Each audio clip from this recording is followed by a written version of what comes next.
I still remember the sound the door made, not slamming. That's the thing people get wrong when they picture it. It didn't slam. Sal closed it soft, the way you close a door on somebody who's sleeping. It just told me I was done.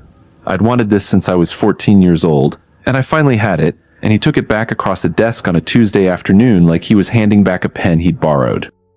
"This isn't for you anymore, Ray." That's what he said. "Not you're fired. Not we're letting you go. This isn't for you anymore." Like the job was a coat that didn't fit me right, and he was doing me a favor pointing it out. I asked him why. I know I asked, because I remember my voice cracking on the word, and I was 26 years old and too old for my voice to do that. He didn't answer. He looked at the papers on his desk. He always looked right at you, Sal. That was the whole thing about him. He'd look right through your skull, and now he was looking at papers. The guy who taught me everything. The guy who pulled me out of the worst year of my life. The guy who once drove 40 minutes in the rain to get me out of something stupid and never brought it up again. And he wouldn't look at me. I drove home that day, and I didn't tell my wife for 2 days. I just sat on it. I let it rot in me. And for the next 11 years, I hated that man. Quietly. The way you hate weather. Just a fact of me. I had him wrong. That's what this is about. I had him completely wrong. And by the time I understood what he actually did for me that Tuesday, he was already gone. And I was standing in his kitchen with his wife, holding a box I wasn't supposed to open until it was too late to say thank you. Let me back up. Let me tell it right, from the start. Because if I just tell you the end, you'll think it's a nice story. It isn't a nice story. Not for a long time. Let me tell you who I was before Sal, and you'll understand why losing him felt like dying. I was 24 when everything I'd built fell apart, and I built it out of nothing to begin with, so that tells you how far there was to fall. My dad framed houses. Good with his hands, bad with everything else, and by the time I was in high school he was mostly gone, either at a job site or at the bar that was closer to the job site than to our house. I don't say that to make you feel sorry for me. I say it because when I was 14 I saw a building downtown, the Hartwell building, this old bank they turned into offices, and I stood on the sidewalk and looked up at it and something in me just decided. I wanted to make things like that. Things that outlive the person who made them. Nobody in my family had ever wanted anything like that. My mom looked at me funny when I said architect, like I'd said astronaut. I did 2 years of community college for the drafting classes, and then I ran out of money, so I got a job at a print shop that did blueprints. And I told myself I was close to it. I was in the room with it. That counted for something. It didn't. I was making copies of other men's dreams for $9 an hour. Then I met a girl. Then I married the girl Dana, who is still my wife, still the best thing about me. And Dana got pregnant early, and I did the math on $9 an hour and a baby, and I panicked. I took a job with a contractor because it paid better, swinging a hammer like my old man, and I hated every morning of it. And I told myself it was temporary, and 3 years went by. Then the contractor folded. Owner took the deposits and disappeared to Florida, left a dozen of us with half-finished jobs and no checks. I remember standing in a house with no drywall up yet, just studs, everything open, and thinking that was about right. That was my life. Framed in and nothing finished. I was 24. I had a daughter who was learning to walk and a wife who'd started picking up shifts at the hospital, and I had a portfolio of drawings I did at night that nobody had ever looked at, and I was 1 bad month from being my father. That's when I found Sal, or he found me. I still can't decide which one it was. Here's how it happened. There was a firm downtown, small, maybe 12 people, called Marchetti and Vance. Everybody in town knew their work without knowing their name, because they'd done half the buildings you actually liked looking at. The library annex. The Both House by the river. That restaurant everyone took their parents to. I'd been mailing them my drawings for 2 years. Once every couple months I'd send in a fresh set with a letter, and I never heard a thing back. Not a no, not anything. But I kept sending them, I don't know why. Stubbornness, mostly. My one good trait, and my one bad trait, same trait. Then one Thursday my phone rang and a man's voice, gravel, no warm-up, said, "Is this the guy who keeps sending me the churches?" I didn't understand. I said, "Churches?"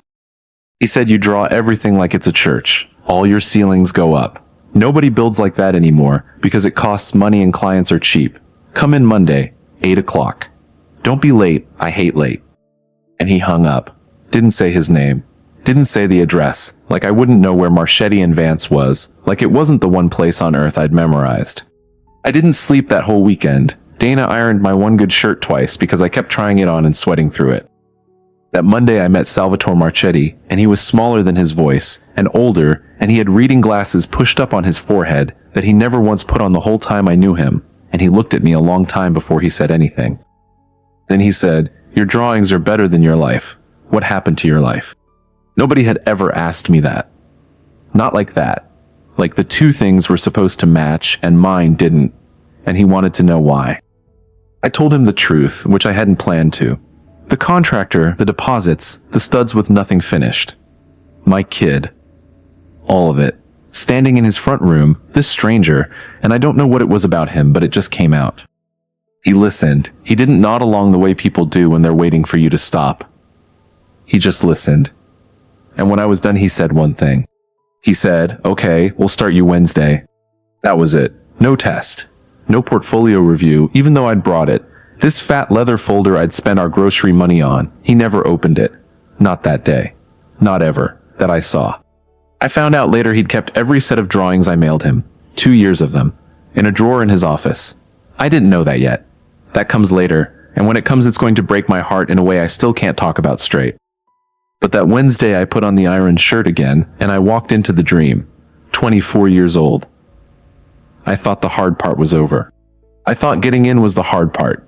Let me tell you what it was like to be taught by Sal, because it wasn't like school, and it wasn't like a boss showing you the ropes. It was more like being raised. A second time. By somebody harder than the first. The first week he didn't let me draw anything. Not one line. He put me at a desk in the back with a stack of his old plans, projects going back 30 years, and he said, "Read these. That's it. Read them." I said, "What am I looking for?" He said, "If I tell you, you'll only look for that." So I read. 8 hours a day, plans I didn't understand, and every so often he'd walk by and tap one with his finger and say, "Why'd he put the stairs there?" and walk off. Not wait for an answer. And I'd sit there the rest of the day trying to figure out why he put the stairs there. And usually around 4 o'clock it would hit me, and I'd feel like I'd cracked something open. I figured out later that was the whole method. He never gave you the answer. He gave you the itch and let you scratch it yourself, because he said a thing you figure out on your own you keep, and a thing you're told you lose by Friday. He was cheap with praise. God, he was cheap with it. 3 months and I did a set of revisions on a small job, a dentist's office, nothing glamorous, and I stayed till midnight on it, and I put it on his desk in the morning terrified. He looked at it for maybe a minute. Then he said, "This doesn't make me want to throw up." Coming from him, that was a parade. I floated for a week. The other guys at the firm warned me about him. There was a drafter named Petey, been there 9 years, and Petey told me early on, "Don't get close to Sal, he'll use you up." Petey said it like he'd learned it the hard way. And I remember thinking Petey was just bitter, just one of those guys who blames the boss for his own ceiling. I don't think that anymore, but I'll get to that. Here's the thing nobody warned me about. Sal got close to me. Not the other way around. I would have kept my head down forever. I was so grateful just to be in the building. But he started keeping me late, not for work, just to talk. He'd send everybody home and pour 2 coffees. Always coffee, never anything stronger. And he'd sit on the edge of a desk and tell me about buildings. Not how to build them. Why. He'd talk about the Hartwell building, the one that started me at 14, and it turned out he'd worked on the renovation of it as a young man. And when I told him that was my building, that was the one, he got quiet for a second, and then he said, "Of course it was." Like it explained me to him. His wife Cora used to send food. That's how I met her, through casserole dishes I was supposed to return. She'd make too much and Sal would bring the extra to the office, and it always ended up on my desk, because I was the young one with the kid at home and no money. And Sal never said that's why. He'd just say, "Cora made too much again. Take it. She'll be insulted if you don't." Every week Cora made too much. Every single week. It took me a couple years to understand that Cora didn't make mistakes with portions. Cora was feeding my family and letting me keep my pride. The two of them had that worked out between them without a word, and they let me believe it was leftovers. I started going to their house for dinner, me and Dana and the baby. They never had kids of their own. I never asked why, and Cora never said. And there was a room in their house with the door always closed that I understood I wasn't supposed to ask about, and I didn't. Sal held my daughter once. She was maybe 2. She fell asleep on his chest in their living room, and he didn't move for an hour, wouldn't let anybody take her, just sat there with this look on his face I didn't have a word for then. I have the word now. The word is grief, but I didn't know that yet. I thought I was the luckiest guy alive. I had the job, I had the man, I had a future with edges I could actually see. Dana used to say I talked about Sal more than I talked about her, and she wasn't mad about it. She'd just say it, smiling, because she saw what he was doing for me. She saw I was becoming somebody. We both thought it would last forever. It lasted almost 2 years, and the whole back half of it, something was already going wrong right in front of me, and I was too happy to see it. I want to be honest with you here because it's the part I'm most ashamed of. The signs were there for months. Months. And I looked right past every one of them because a man who's finally happy doesn't go looking for the crack in the ceiling. The best year of my life, I didn't know it was the best year while I was in it. Nobody does. You only get to stamp best on a year from a long way off, looking back, and by then it's gone, and you're just standing in the road holding the stamp. But if I had to pick one, it was the year Sal put me on the Delgado house. That's not a building you'd know. It wasn't the Both House or the library. It was a private home for a family out past the county line. But it was the first thing Sal ever handed me and said, "This one's yours, Ray. Not help me with. Not draft this for me. Yours. Run it. I'll be behind you, but it's your name on it." I have to explain what that meant, coming from him. Sal didn't hand things over. 9 years Petey was there and Sal never once let him lead a job. That's part of why Petey left. And here I was, not even 2 years in, and he was putting a family's home in my hands. I didn't sleep the night, he told me. Not from nerves this time. From something closer to joy, which I didn't have a lot of practice with and didn't fully trust. The Delgados wanted the thing everybody wanted back then, big and cheap and fast, and I remember sitting at their kitchen table doing what Sal would have done, which was refuse. Politely. I told them their lot faced the wrong way for what they were asking, that the light would be flat and mean in the rooms they'd actually live in, and that I could give them something that cost about the same but made them feel like they were somewhere. Mrs. Delgado looked at me the way you look at a kid who's talking above his age, and then she looked at her husband, and she said, "Do the one that makes us feel like we're somewhere." I called Sal from their driveway. I couldn't wait to get back to the office. I told him what I'd said and what she'd answered, and there was a long quiet on the phone, and then he said, "Well, look at that," and hung up. That was Sal for "I'm proud of you."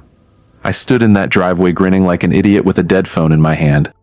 We built them a house with a courtyard in the middle, so every room borrowed light off the same open square, and a tall ceiling in the one room where the whole family ended up at night. And when it was done, Mr. Delgado walked through it once, slow, not saying anything, and at the end he put his hand on my shoulder and he couldn't get a word out. He just held onto my shoulder. And I understood, standing there, that I'd made a thing that was going to hold this family for 30 years, that their kids would remember the light in that room the way I remembered the Hartwell building at 14. I'd become the thing I wanted to be at 14. Right there, in somebody's finished house. Sal came to see it near the end. He walked it the way he walked everything, hands behind his back, not talking, and I trailed him trying to read his face and getting nothing. And in the tall room he stopped. He stood in the middle of it and looked up at the ceiling a long time, the ceiling I'd fought the budget for, and he said, quiet, almost to himself, "You built the church." And then he looked at me, and I swear his eyes were wet, and I'd never seen that, not once, and I told myself it was the dust. I know now it wasn't the dust. I know now what he was looking at. He was looking at a young man who'd made it, who was going to be fine, who had it in him, and he'd already been to the doctor by then, and he was standing in a church I built doing the math. But I didn't know any of that. I thought it was the proudest day of my life and nothing else. And it was the proudest day of my life. Both things are true. That's the part that still gets me. We went out after, the two of us, and he didn't drink but he watched me have one, and he told me about the early days of the firm, him and Vance starting with nothing, and he told me the firm needed young blood, needed somebody to carry it, and he looked at me when he said it in a way I took as a promise. "Here's the firm, someday, it's yours," that's what I heard. It didn't mean that. There wasn't going to be a firm, he knew that too, sitting across from me talking about young blood. He was saying goodbye and I thought he was handing me the future. Same words, opposite meanings. That was the last good night before it started to go, the cold, the coffees he forgot, all of it. If I could stop the story anywhere and just live in one night, it'd be that one. Before I knew, when I still thought the man across the table was giving me everything instead of getting ready to take it all away to save me. I didn't know the best year was the best year. I want to say that again, because it's the truest thing I know now. You are probably in a year like that right now and you can't see it either. Nobody can. That's the cruelty and that's the mercy, both. The first thing was the coffee. Small thing. He started forgetting he'd already poured it. I'd come in and there'd be 2, 3 cups of cold coffee on his desk from that morning, and he'd pour another. I teased him about it once. I said, "Sal, you're gonna float away." He looked at the cups like he'd never seen them before, and something crossed his face, fast. And then he laughed it off and told me to mind my own desk. I didn't think anything of it. You don't. Your mentor, this giant, you don't look at 3 cold coffees and think his mind is going. You think he's busy. You think he's got a lot on him. He did have a lot on him. That part I know now. The second thing was the names. He called me Petey twice. Called me by the drafter's name, Petey, who'd been gone from the firm almost a year by then, moved to Arizona. First time he did it, we both kind of paused, and he covered it. Said he had Petey on his mind. Some old job of his came up. Second time he didn't cover it. Second time he just kept talking like he hadn't done it, and I let it go. Because what are you gonna do? Correct the man's own memory to his face. There was a client meeting where he lost the thread completely. Big client, a developer, the kind of job that keeps a firm alive for 2 years.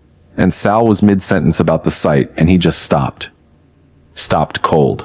Stood at the head of the table with his mouth a little open and his eyes gone somewhere, and it went on too long, 5 seconds, 10, an eternity in a room like that, and I did the only thing I could think of. I jumped in. I picked up his sentence like we'd rehearsed it, and I ran with it, talked for 2 minutes about nothing, gave him time to come back. And he came back. And afterward in the parking lot he grabbed my arm, harder than he ever touched me, and he said, "Don't you ever do that again." I thought he was proud and hiding it. I actually thought that. I thought I'd saved him and he was too stubborn to say thanks. He wasn't hiding pride. He was scared out of his mind that I'd seen it, that somebody had seen it.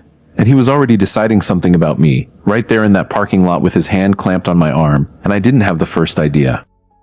The business was the other thing, the thing underneath. I saw pieces of it and didn't add them up. Marchetti and Vance wasn't Marchetti and Vance anymore. Not really. Vance had died before I ever got there. Sal ran it alone, and the name stayed for the clients.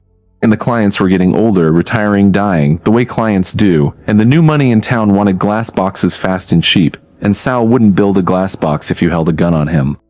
Jobs were drying up. I saw invoices I wasn't supposed to see once, left out on the copier, past due stamped across them, ours, us owing people.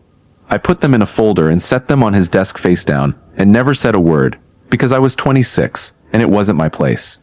I told myself it wasn't my place. The truth is I didn't want it to be real.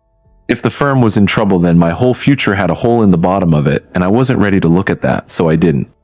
I want to stop here and tell you something, because if you've ever loved somebody who was going down and you didn't see it, you already know this feeling and you don't need me to explain it, and if you haven't, I can't make you feel it anyway, but I'll try.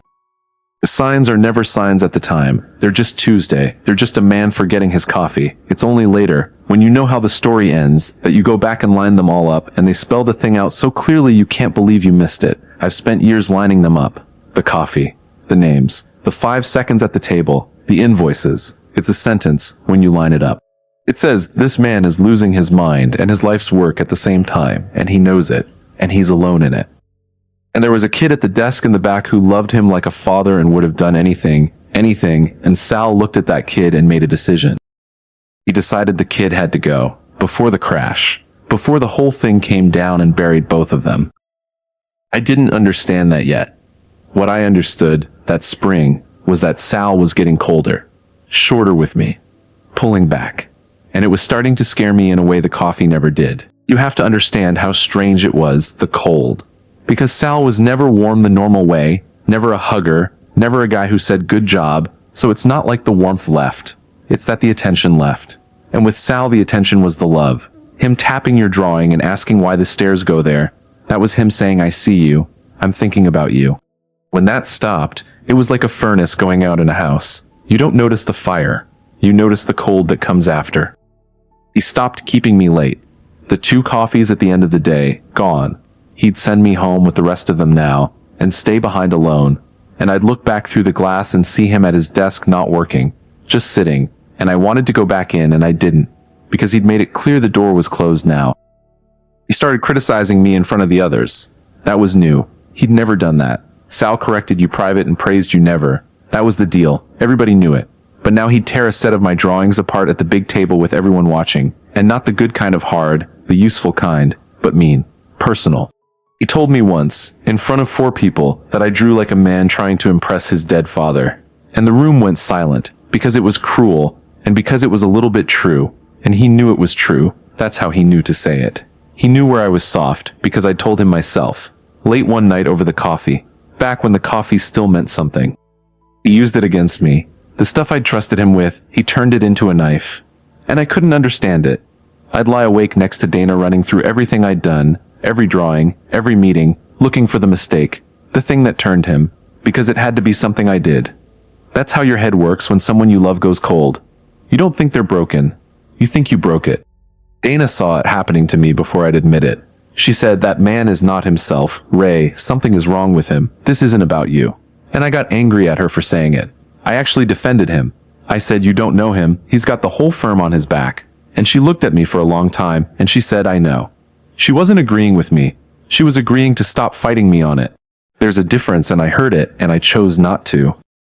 There was one night near the end, before the Tuesday, that I go back to more than any other. I'd stayed late without being asked, working on a competition entry, a small civic thing, a chance for the firm to get back in the game, and I thought if I could just win us something, land us one good job, everything would go back to how it was. Sal would come back to me. That was the actual thought in my head. Win him back. He came out of his office around 10 and found me still there, and he stood over my desk and looked at what I was doing, and for a second, just a second, the old face came back. He looked at my drawing the way he used to, and he almost said something. I saw it right there in his mouth. And then he closed it.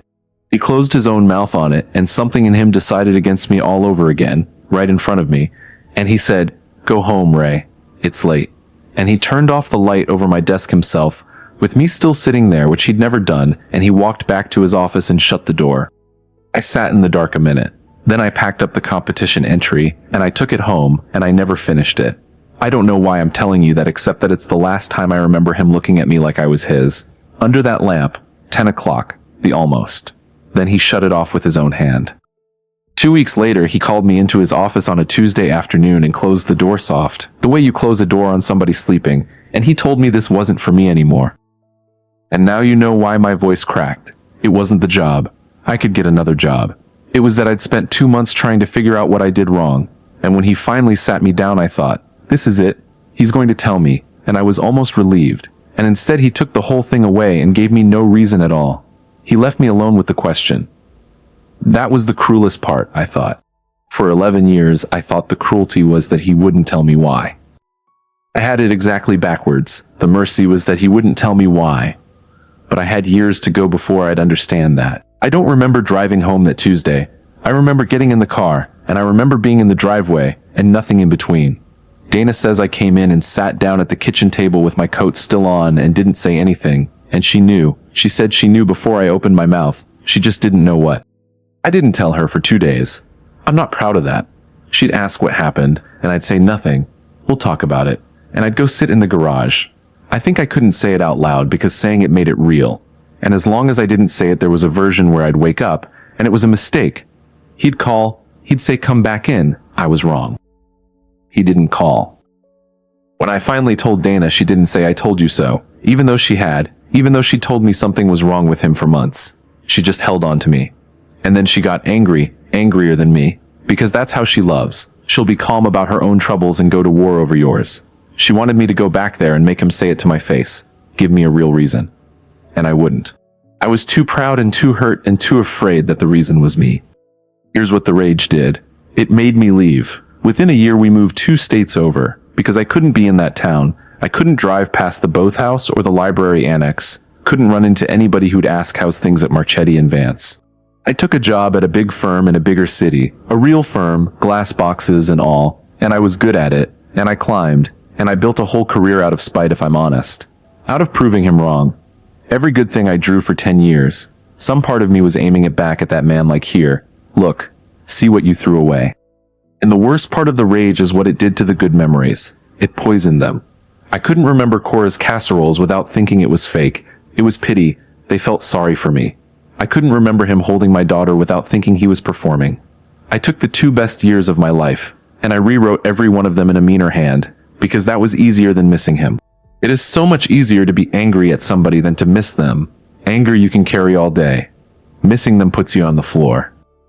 I told myself he was a bitter old man who got jealous of the young guy. That was the story I settled on, because it let me off the hook and it put him on it. I said it to Dana, I said it to myself. And after enough years, I mostly believed it.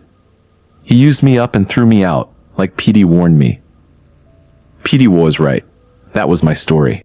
My daughter grew up. She'd ask sometimes, in that way kids do, about the man who used to hold her, because there were pictures. There was one picture Dana kept of Sal asleep in the chair with my girl on his chest, and my daughter loved that picture. She didn't know the ending. She'd say, "Who's that?" And I'd say, "A man I used to work for. A man I used to work for." I reduced him to that. The man who pulled me out of my father's life and gave me my own, and I called him a man I used to work for, to my own kid, because I couldn't afford to call him anything truer. 11 years, that's how long I carried it. 11 years of a low, steady grudge, the kind you stop noticing you're holding because it's just the temperature of you now. And then one day in October the phone rang, and it was a number I didn't know, from a town I'd left on purpose, and I almost didn't answer it. I want you to sit with that. I almost didn't answer the phone. If I'd let it ring, I'd have gone the rest of my life with the story I made up, and I'd have deserved to. But I answered, and it was Cora. Older, her voice thinner than I remembered, but Cora, and she said, "Ray, honey, it's been a long time." And then she said the thing that started to take my whole story apart, brick by brick. She said, "Sal passed last week." And before I could even get a word out, before I could feel anything, she said the part I wasn't ready for. She said, "He left you something. He's been leaving it for you for 11 years. I drove back the next morning. 12 hours. I could have flown, it would have been faster. But I needed the road. I needed the time. And I think some part of me was in no hurry to get there because I didn't know what I was walking into. Dana offered to come. I said, "Let me do this one alone." She understood. She always understands the ones I need to do alone, which is more than I deserve. I missed the funeral. That's a thing I have to live with. Cora told me on the phone it had already happened, small, just a few people, and I felt something drop in me, because for 11 years I'd have told you I didn't care if that man lived or died, and the second I heard I'd missed my chance to stand at his grave, I found out that was a lie too. Everything I'd told myself was turning out to be a lie, one after another, and I was only an hour into it. The town was smaller than I remembered. Towns you leave in anger always are. I drove past the Both House, and it was still standing, still beautiful, and Marchetti and Vance was gone, of course. The storefront was a phone repair place now, and I sat at the light in front of it longer than the light was red.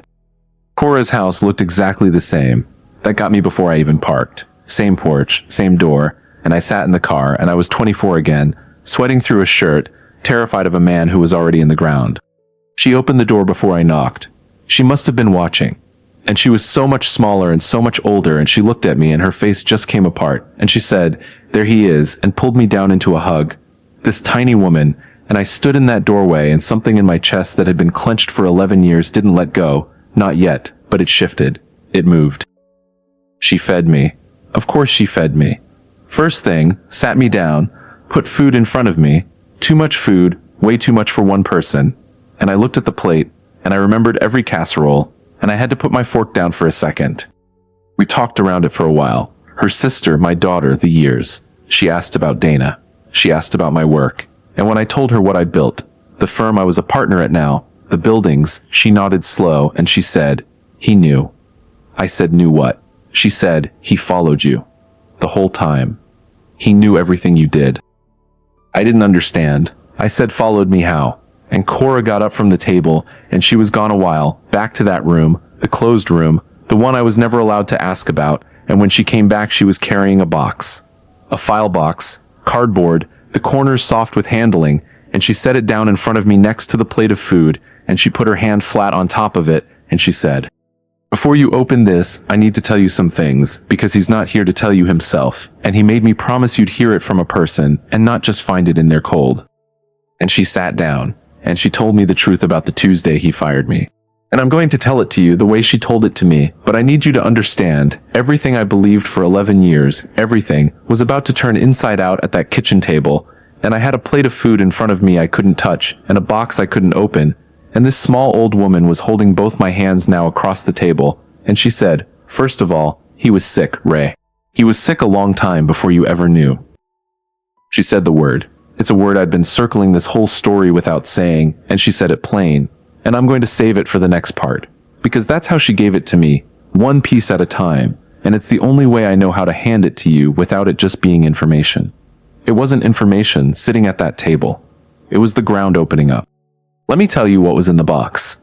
And let me tell you what that man actually did for me on the worst day of my life. Early onset. That's what they told him almost a year before he fired me. His mind was going, and it was going to go faster, and the doctors couldn't tell him how fast, only that it wouldn't stop. He was in his early 60s. Cora said he came home from that appointment and sat in the car in the driveway for 2 hours before he came inside, and when he came in he didn't tell her for a week. Same as me and Dana and the 2 days. I didn't know that when she told me. I do now. We were more alike than I ever knew, that man and me. We both went and sat somewhere alone with the worst news, because saying it out loud makes it true. So now line it up with me, because this is the part where 11 years turned over. The coffee he kept forgetting, the names, calling me Petey, the 5 seconds at the client table when his mind went white and I jumped in and saved him, and he grabbed my arm in the parking lot and said, "Don't you ever do that again." I thought he was too proud to be helped. Cora told me what that actually was. He grabbed my arm because in that second he understood that I would cover for him. That I loved him enough to spend the rest of my career quietly hiding what was happening to him, propping him up, finishing his sentences at tables for years until the firm and I both went down with him, and he decided he would rather cut me loose than let me do that. The firm was already dying, that part was real. The invoices I put face down on his desk were real, the jobs drying up were real. Cora said he'd known for 2 years it was over. The money was almost gone. He could keep it limping another year, maybe 2. And here's the thing. Here's the whole thing. He had a young man with a wife and a small child and more talent than sense, who would absolutely have gone down with the ship out of loyalty. I would have. She was right. If Sal had sat me down and said, "Ray, I'm sick, the firm's finished, I need you," I would never have left. I'd have stayed till the last light went off and lost 3 years of my career propping up a dead firm and a dying man, and I'd have called it love. He knew that about me. He knew me better than I knew me, and he did the math that I couldn't do, and the math said, get the kid out. Get him out now, while he's young enough to land somewhere real, while there's still time for him to build something. Get him out before the crash. And there was only one way to get a loyal man to leave. You have to make him hate you. That's what the cruelty was. The drawings torn apart at the table, drawing like a man trying to impress his dead father, using the soft thing I'd trusted him with, turning it into a knife. He did it on purpose. Cora watched him do it, and she said it was killing him. She said he'd come home from those days and not eat. And she'd say, "Sal, this is monstrous. Tell the boy the truth." And he'd say, "If I tell him the truth, he'll stay. And if he stays, I'll take him down with me, and I won't. I won't do it. Cora, I would rather he hate me and live than love me and drown. I would rather he hate me and live." She said he said it more than once. It was the thing he held on to. He gave me his own good name, in my head, for 11 years. He let me believe he was a bitter, jealous old man, because that story would get me out the door, and keep me out, get me 2 states away building a real career, and it worked. It worked perfectly. I hated him exactly as much as I needed to hate him to save my own life, and not 1 degree less, and he engineered that. He built his own villain, and he cast himself in it, and he played it to the end so well that I bought it for over a decade. The lamp. That last night, 10 o'clock, when the old face came back for a second, and he almost said something, and then closed his mouth, and turned off my light, and went and shut his door. Cora didn't know about that night. I told her about it, and she started crying, because she said that was him almost breaking. That was him almost telling you. And he couldn't. He turned off the light so he wouldn't have to look at you and change his mind. I sat at that table and I put my head down on my arms like a kid, next to the food I couldn't eat, and I cried in a way I hadn't since I was a boy, and Cora put her hand on the back of my neck, and she let me. And I still hadn't opened the box. She said, "Now you can open it. Now you know what it is. Go on." Inside the box was my whole life, the one I thought I'd built alone, out of spite, 2 states away, with no help from anybody. On top were the drawings. My drawings. The ones I'd mailed to Marchetti and Vance for 2 years before he ever called me. The ones I was sure some receptionist threw in the trash. He'd kept every set. Every one. Dated in his own hand in the corner, the day each one arrived. Going back years before we met. He'd been watching me get better before I ever walked in his door. The churches, he called them. The way all my ceilings went up. He'd kept the churches. Under the drawings were the letters. And this is the part I still can't get all the way through. For 11 years after he fired me, Sal wrote me letters. He never sent a single one. There must have been 40 of them in that box, some just a paragraph, some pages, all of them addressed to me, none of them stamped. He wrote them and put them in the box and closed the room. They followed my whole career. I don't know how he did it. Cora said he had a nephew who was good with a computer, and Sal would have him look me up, find the buildings I'd worked on, print out pictures. And Sal wrote to me about them. He critiqued my work, 11 years of it, from a distance, from that closed room, the way he used to tap my desk and ask why the stairs went there. There was one about a library I did, a real one, my first big solo, and he wrote, "The reading room is the best thing you've done. You finally trusted the light. You stopped trying to impress anyone, and just built the room the way it wanted to be built." I read that standing in Cora's kitchen, and I had to hold the counter. Because I remembered fighting for that reading room. Everybody on the project wanted to cut the ceiling height to save money, glass box thinking, and I fought them. I fought them for weeks and I won, and I never knew why it mattered so much to me. It mattered because it was a church. He taught me that at 14 without knowing me, standing in front of the Hartwell building, and again in his office, and I carried it 2 states away and built it into a library, and he saw it. From the closed room, he saw it. The last letter was dated 3 weeks before he died. His handwriting in it is bad. It wanders. You can see the disease in the letters themselves. The lines don't hold. It's short. It says, "Ray, if Cora is showing you this, then I got where I was going, and I'm sorry I had to be the villain to get you clear of me. You were the best thing to come through that door in 40 years. I couldn't let the ending of me be the ending of you. Build churches, even when they tell you it's just an office. Especially then. Your friend Sal, not your boss. Not your mentor. Your friend Sal." I stood in that kitchen holding 40 letters from a man I'd spent 11 years hating, and every single thing I thought I knew about the worst day of my life was gone, turned over, the ground where it used to be. I read them out of order, one and then another, and each one took a little more of my anger away, and it was terrible, losing the anger, because I'd built so much on top of it, and now there was nothing under it but missing him, which is the thing the anger was there to keep me from feeling in the first place. Cora let me take the box. All of it, it's in my office now. Let me tell you what I did with it, and then I'll let you go. I stayed with Cora 3 days. I'd planned on one. I couldn't leave her in that house alone with the closed room finally open, so I stayed. And we went through the rest of it, and she told me stories about Sal I never knew, from before, when he was young, and I gave her back some stories too, the coffee, the casseroles, the night he held my daughter, and we filled in each other's halves of the same man. I found out some other things in those 3 days. Sal kept the firm alive 1 year longer than he should have, past all sense, losing money every month, and Cora finally asked him why not close it clean, and he told her he was keeping it open until he was sure I'd landed somewhere. He tracked it. When I made senior at the big firm, when it was clear I was safe, that I'd made it out and up, that's the year he finally closed Marchetti and Vance for good. He held the door of a dying company open with his bare hands, bleeding money, just so that if I ever fell I'd have somewhere to come back to. And the day he was sure I'd never need to, he let it go.